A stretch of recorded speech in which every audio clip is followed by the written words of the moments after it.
আসসালামু আলাইকুম সুপ্রিয় দর্শক, বাংলাদেশের সাবেক রাষ্ট্রপতি আব্দুল হামিদ অ্যাডভোকেট পেরেছেন, কিন্তু চলচ্চিত্র অভিনেত্রী নুসরাত ফারিয়া কিন্তু পারলেন না। দর্শক, এর মধ্যে হয়তো আপনারা বুঝতে পারছেন যে আমি কী নিয়ে বলতে চাচ্ছি। আব্দুল হামিদ থাইল্যান্ডের উদ্দেশ্যে দেশ ছেড়ে যেতে পেরেছেন, কিন্তু নুসরাত ফারিয়া পারেননি। তাকে গতকাল হজরত শাহজালাল বিমানবন্দর থেকে আটক করা হয় এবং পরবর্তীতে ভাটারা থানার পুলিশের কাছে হস্তান্তর করা হয়, কারণ তার বিরুদ্ধে ভাটারা থানায় একটি হত্যা চেষ্টা মামলা আছে এবং সেই মামলায় উনি 207 নম্বর আসামি। দর্শক, নুসরাত ফারিয়া তিনিও থাইল্যান্ডের উদ্দেশ্যে রওনা দিয়েছিলেন বলে আমরা গণমাধ্যম সূত্রে জেনেছি। তিনি যখন এয়ারপোর্টে যান তখন এয়ারপোর্টের তল্লাশির পর তাকে ইমিগ্রেশন থেকে আটক করা হয়। সেখানে জিজ্ঞাসাবাদের পরে তাকে কিন্তু ভাটারা থানায় দিয়ে দেয়া হয়। এখন প্রশ্ন হচ্ছে, নুসরাত ফারিয়াকে যে কারণে আটক করলো পুলিশ, ঠিক একই কারণে আব্দুল হামিদেরও আটক হওয়ার কথা ছিল, এমনকি তিনিও গ্রেপ্তার হতে পারতেন, কারণ তিনিও একটি হত্যা মামলার আসামি, যেটি কিশোরগঞ্জে করা হয়েছে তার বিরুদ্ধে। এবং সেই মামলায় সাবেক যে প্রধানমন্ত্রী ছিলেন শেখ হাসিনা, এমনকি তার পরিবারের সদস্যরাও রয়েছেন। পাশাপাশি সেই মামলায় বাংলাদেশের যিনি বাংলাদেশ আওয়ামী লীগের যিনি সাধারণ সম্পাদক, তাকেও আসামি করা হয়েছে। সেই মামলার আসামি হওয়া সত্ত্বেও আব্দুল হামিদ অ্যাডভোকেটকে কিন্তু বিদেশ যেতে দেয়া হয়েছে এবং তাকে তার পরিবার সহ যেতে দেয়া হয়েছে। তার পরিবারের তার ছেলে তার সঙ্গে ছিলেন বলে আমরা গণমাধ্যম সূত্রে জেনেছি। অনেকে সে সময় বলেছেন যে কারোর বিরুদ্ধে মামলা থাকলেই যে উনি যেতে পারবেন না বিদেশে, এটি তো নয়। এর আগেও যাদের বিরুদ্ধে মামলা ছিল বিভিন্ন সময় তাদের অনেকেই বিভিন্ন সময় বিদেশে গেছেন, এমনকি তাদের ক্ষেত্রে তো কোনো সমস্যা হয়নি। সেক্ষেত্রে আব্দুল হামিদের বিষয়ে কি সমস্যা হবে? যদিও স্বরাষ্ট্র উপদেষ্টা এ নিয়ে খুব বিতর্কে পড়েছিলেন, এমনকি বেকায়দা পরে উনি বলেছিলেনও যে যদি এই তাকে বিদেশে পাঠানোর ব্যাপারে যারা সহযোগিতা করেছে তাদের উনি যদি বিচার করতে না পারেন বা তাদের বিরুদ্ধে ব্যবস্থা নিতে না পারেন, তাহলে তিনি সরে যাবেন। এটি হয়তো তার মনে আছে কিনা, কিংবা উনি আসলে সরে যাবেন কিনা, নাকি কথার জন্য কথা বলেছেন, এটি আসলে আমরা জানিও না।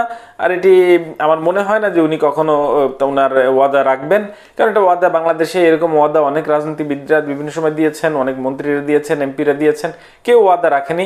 শুনিলে সেই কবিতাটির মতো কেউ কথা রাখেনি, তো উনিও হয়তো রাখবেন না আর কি। তো এখন নুসরাত ফারিয়াকে নিয়ে যদি আমরা পাল্টা প্রশ্ন করি যে নুসরাত ফারিয়ার বিরুদ্ধে যে হত্যা মামলা রয়েছে, উনি তো কনভিক্টেড না, তাহলে উনি কেন যেতে পারলেন না? হত্যা মামলার আসামি হলে যদি যেতে কোনো বাধা না থাকে, তাহলে নুসরাত ফারিয়ার ক্ষেত্রেও তো সেটি হওয়ার কথা, কারণ নুসরাত ফারিয়া তো বাংলাদেশের একজন নাগরিক। বাংলাদেশের সংবিধান অনুযায়ী আইন তো সবার জন্যই সমান হওয়ার কথা, তাহলে নুসরাত ফারিয়াকে কেন আটকে দেওয়া হলো? এখানে আপনাদের একটু জানিয়ে রাখি যে নুসরাত ফারিয়ার আরেকটি কাজও কিন্তু এখানে রয়েছে। সেটি হচ্ছে, উনি কিন্তু শেখ মুজিবুর রহমানের জীবন নির্ভর যে সিনেমাটি হয়েছিল মুজিব একটি জাতির রূপকার, সেই সিনেমায় উনি কিন্তু তৎকালীন যে প্রধানমন্ত্রী, সেই প্রধানমন্ত্রী শেখ হাসিনার চরিত্রে অভিনয় করেছিলেন। আচ্ছা, এখন যদি আমরা বলি যে তার এই বিদেশ যাওয়ার অন্তরায় এটিও একটি, তার বিদেশ যাওয়ার ক্ষেত্রে এই কারণটি বাধা হয়ে দাঁড়িয়েছে, তাহলে আপনারা কি বলবেন? এটি আমার কাছে ব্যক্তিগতভাবে মনে হয় আর কি, হয়তো জানি না এটি সত্যি কিনা। তবে নুসরাত ফারিয়া তো বিদেশে বিভিন্ন সময় থাকেন, এমনকি বিদেশে বিভিন্ন শুটিংয়ের কাজে যান উনি, ওনার ব্যক্তিগত সফরও থাকে। তো উনি এখন দেশ ছাড়লে হয়তো মামলার আগে উনি হয়তো আর কখনো ফিরতেন না, এই সম্ভাবনাও ছিল। কিন্তু একটা বৈষম্য এখানে হয়ে গেল না, যেখানে আপনি আব্দুল হামিদকে ছেড়ে দিলেন, বিদেশ যাওয়ার জন্য অনুমতি দিলেন মামলার অন্যতম আসামি হওয়া সত্ত্বেও, আর উনি একটি মামলার 207 নম্বর আসামি, তাকে যেতে দেওয়া হলো না। এটি অবশ্যই আইন শৃঙ্খলা বাহিনীর একটি বিষয়, কিংবা বাংলাদেশের যারা এই বিচার ব্যবস্থা নিয়ে কাজ করেন তাদের বিষয়। আমার এটি নিয়ে মন্তব্য করা সাজে না, কিন্তু সাধারণ নাগরিক হিসেবে যে প্রশ্নগুলো উত্থাপিত হয় সেগুলো একটু বলার চেষ্টা করি আর কি। সেই জায়গা থেকে আপনাদেরকে বললাম। নাকি এমনটা যে সরকার, সাবেক রাষ্ট্রপতি আব্দুল হামিদ দেশ ত্যাগ করায় তারা যে ভাবমূর্তি সংকটে পড়েছেন, নুসরাত ফারিয়াকে আটকে দিয়ে তারা সেই ভাবমূর্তি উদ্ধারের চেষ্টা করছেন? এখানে অনেক ধরনের ইকুয়েশন থাকতে পারে। আসলে সরকার কি ভাবছে এটি আসলে সরকারই জানে। বিষয়টি খুবই স্পর্শকাতর। আমরা নিঃসন্দেহে চাই যারা অপরাধী, এমনকি যারা অপরাধ করেছে, অপরাধ সংগঠনের প্রতি তাদের সমর্থন ছিল কিংবা সহযোগিতা করেছে, তাদের অবশ্যই বিচার হবে, বিচার হোক। কিন্তু এটাও ঠিক যে এখন যে গণহারে যে মানুষের বিরুদ্ধে হত্যা মামলা হচ্ছে, এটি কিন্তু মামলার গ্রহণযোগ্যতা নিয়ে প্রশ্ন উঠছে। এই দেদারে মামলা হওয়াকে নিয়ে সরকার যে বিব্রতকর পরিস্থিতিতে পড়েছে, সেই পরিস্থিতি নিয়ে তারা বিব্রত হলেও এটি ঠেকানোর জন্য তারা কিন্তু খুব বেশি উদ্যোগী এটি কিন্তু আমরা দেখতে পাইনি। এ ধরনের মামলা বিচারের কাঠগড়ায় গিয়ে কতটুকু ধোপে টিকবে সে নিয়ে কিন্তু সন্দেহ থেকেই যায়। অতীতেও বিগত সরকারের সময়ে এ ধরনের বিভিন্ন মামলা দেয়া হতো, এমনকি এখন কিন্তু এই সমস্ত মামলাগুলো থেকে আসামিরা মুক্তি পাচ্ছেন। এই সমস্ত মামলাগুলো যে মানে বলা যায় যে অবান্তর, সেটি কিন্তু প্রমাণ হচ্ছে। এই এখনও যদি এই সমস্ত মামলাগুলো দেওয়া হচ্ছে, এগুলো যদি ভবিষ্যতে অবান্তর প্রমাণিত হয়, তাহলে কিন্তু এই সুযোগে দোষীরাও মুক্তি পেয়ে যাবে। নুসরাত ফারিয়াকে গ্রেপ্তারের পর ডিবি কার্যালয়ে নেওয়া হয় এবং সেই ডিবি কার্যালয়ে তাকে জিজ্ঞাসাবাদ করা হয়।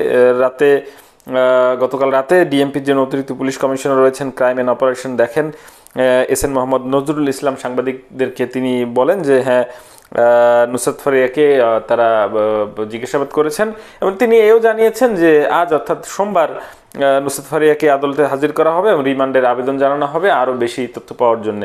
2024 সালে বৈষম্য বিরোধী ছাত্র আন্দোলনের ঘটনায় যে যতগুলো মানুষ মারা গেছে, সেরকমই একটি হত্যা মামলায় তাকে 207 নম্বর আসামি হিসেবে থানায়। নিশ্চয়ই আইনের গতিতে চলবে, এমনকি আদালত তার যে দোষ রয়েছে সেই দোষের বিচার করবে। এ নিয়ে আমাদের বলার কিছু নেই, কিন্তু সাধারণ মানুষ হিসেবে যে প্রশ্নগুলো আমাদের মাঝে আসে যে সাবেক রাষ্ট্রপতিকে যেতে দেওয়া হলো কিন্তু সেটিকে বড় অপরাধ হিসেবে দেখা হলো না, নানা ধরনের যুক্তি উপস্থাপন করা হলো, কিন্তু এখন ঠিকই তো হত্যা মামলায় আসামি হওয়ার কারণে একজনকে আটকে দেওয়া হলো। তাহলে এই ধরনের আইনের কিংবা বিভিন্ন ধরনের ধারার বা বিভিন্ন ধরনের যে নিয়মের এটির কিন্তু এক একজনের ক্ষেত্রে এক এক রকম হওয়াটা এটি একটু দৃষ্টিকটুও বটে। দর্শক, আমার সঙ্গে থাকার জন্য ধন্যবাদ। সবাই ভালো থাকবেন।